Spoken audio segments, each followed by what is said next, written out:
धन्यवाद माननीय संचालक सर।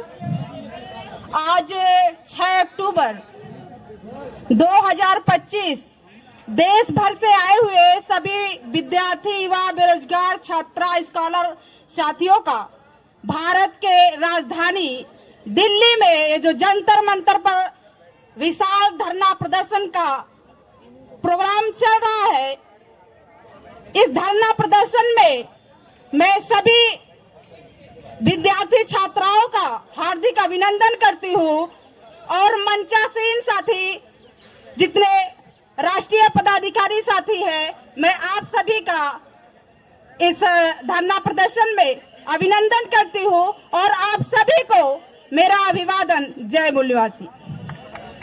साथियों, आज हम लोग यहाँ पर क्यों आए हुए हैं? तो हम लोग जो है बुद्धा के विचारों के नियमों का पालन करने वाले लोग हैं। हम लोग संविधान के दायरे में रहने वाले लोग हैं और सरकार जो है असंवैधानिक काम कर रही है, हमारी शिक्षा को खत्म कर रही है, रोजगार को खत्म कर रही है, नौकरियों को खत्म कर रही है।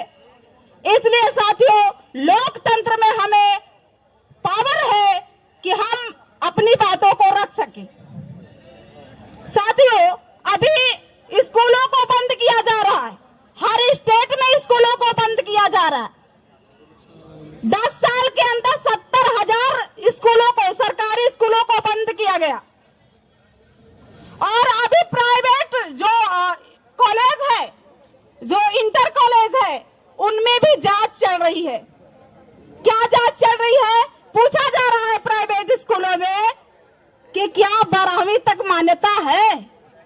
12वीं तक मान्यता है। सरकार के लोग जाकर के वहां पूछ रहे हैं कि क्या 12वीं तक मान्यता है? तो जो स्कूल चल रहा है, इंटर कॉलेज चल रहा है, तो वहां के लोग कह रहे हैं, जो मैनेजर है, मैनेजर बता रहा है कि नहीं 12वीं तक तो मान्यता नहीं है। 10वीं तक है? नहीं, 10वीं तक नहीं है। 8वीं तक है? हाँ, 8वीं तक है। फिर 8वीं तक ही चलो, 10वीं का क्यों चला रहे हो? 12वीं का क्यों चला रहे हो? बंद करो। साथियों, कोई विद्यालय यदि सुचारू रूप से चल रहा है, बेहतर चल रहा है, शिक्षक पढ़ा रहे हैं, शिक्षार्थी पढ़ रहे हैं, शिक्षा अर्जन कर रहे हैं, तो शिक्षा लेना और शिक्षा देना कोई अपराध नहीं है।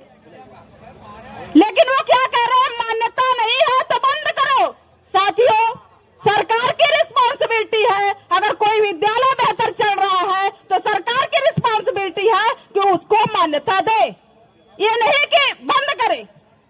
साथियों, शिक्षा हमारा संवैधानिक अधिकार है, शिक्षा हमारा मौलिक अधिकार है, शिक्षा हमारा जन्म सिद्ध अधिकार है। लेकिन शिक्षा से जो है ये सरकार, जो वर्तमान सरकार है, वो शिक्षा से वंचित कर रही है। साथियों, सरकारी स्कूलों को, प्राइमरी विद्यालय को जो है वो मर्ज करके वो बंद कर रही है। वो कह रही है कि अगर किसी भी स्कूल, किसी भी सरकारी स्कूल में यदि 50 से कम विद्यार्थी है तो उस स्कूल को जो है बंद किया जाए। साथियों, इतनी संख्या में जो है लोग बढ़ रहे हैं, लोगों की जो आबादी है वो बढ़ रही है देश में, तो जो है स्कूल में विद्यार्थी जो है कहां से घट रहे हैं? तो साथियों, ये जो षड्यंत्र है सरकार का, वो मर्ज कर रही है। मतलब कह रही है कि 20 किलोमीटर, 40 किलोमीटर की दूरी में एक विद्यालय होगा, एक सरकारी विद्यालय होगा। तो बताइए, छोटे छोटे बच्चे हैं, मजदूर के बच्चे हैं, तो उतने दूर वो स्कूल कैसे जा पाएंगे? तो ये जो सरकार है, ये जो है बंद कर रही है, शिक्षा को खत्म कर रही है। इसलिए हम लोग यहाँ पर आए हुए हैं। साथियों, आजादी के 78 साल हो गए, इस देश में लोकतंत्र लागू हुए 75 साल हो गए, लेकिन इस देश में लोगों का बुरा हाल है। साथियों, तो विद्यालय की मान्यता पूछी जा रही है, लेकिन जगह जगह शराब का ठेका खुला हुआ है, उसको पूरी मान्यता है। जितने भी बहन बेटियों के रेप, गैंग रेप, जो बहन बेटियों का शोषण हो रहा है, ये शराब की वजह से हो रहा है, नशाखोरी की वजह से हो रहा है। सरकार ने उसको मान्यता दे रखी है। तो यह समस्या है साथियों।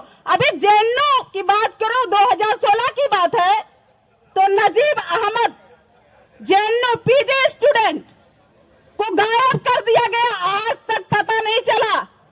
सीबीआई थक गई खोदते खोदते, जांच करते करते थक गई, सीबीआई बैठ गई। तो साथियों ये हाल है डॉक्टर पायल तडवी, जलगांव जिला महाराष्ट्र की।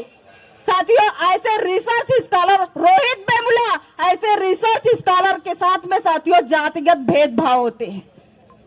केंद्रीय विश्वविद्यालय में उनके साथ में जातिगत भेदभाव हो रहे हैं आजादी के 78 साल में।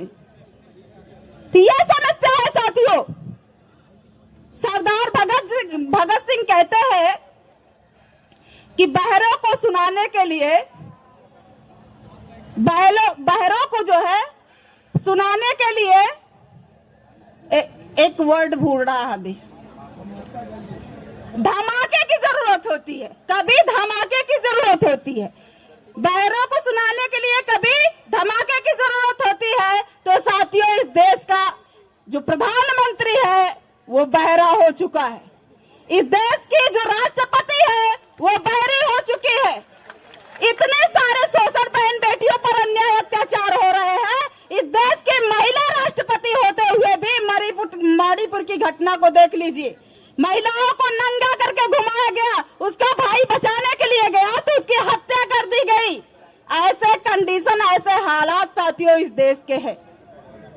इसलिए साथियों हम लोगों को इस बात को जानने और समझने की जरूरत है और यह जागृति पूरे देश में फैलाने की जरूरत है।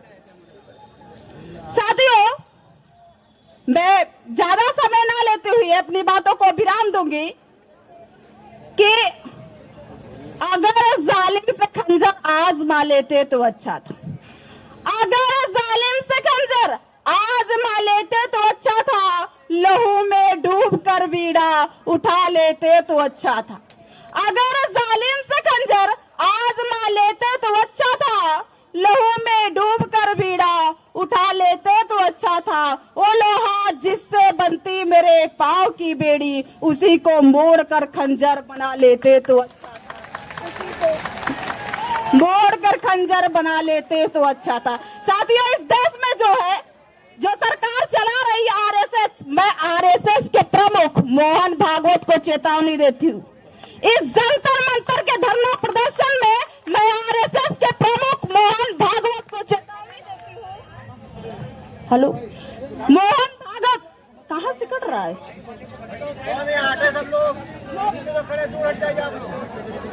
ठीक बोलिए बोलिए।